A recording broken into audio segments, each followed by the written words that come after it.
Kilala mo ba siya? Siya si Henry C. Sr. Siya ang may-ari ng SM, BDO, SMDC at Chinabang. Kung mapapansin mo, lahat ng negosyo niya ay mayroong sobrang daming branch sa buong Pilipinas.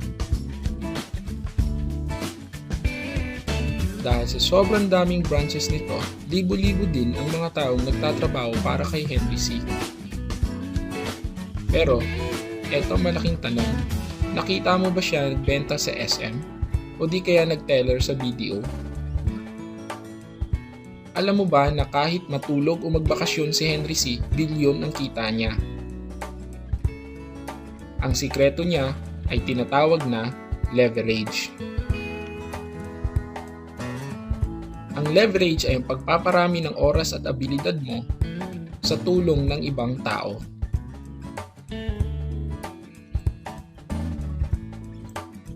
Example, eto si Jack at si Bill. Pareho silang nagbebenta ng juice at kumikita ng 50 pesos kada baso. Nakakabenta si Jack ng 20 na baso at kitang 1,000. Pero si Bill may ibang diskarte. Nag-hire siya ng 10 tao at binayaran niya ng 20 pesos kada isa. 300 ang kita niya, so 3,000 sa 10. Ang diskarte ni Jack ay work hard, no work, no pay. Si Bill naman, work smart, leverage, income.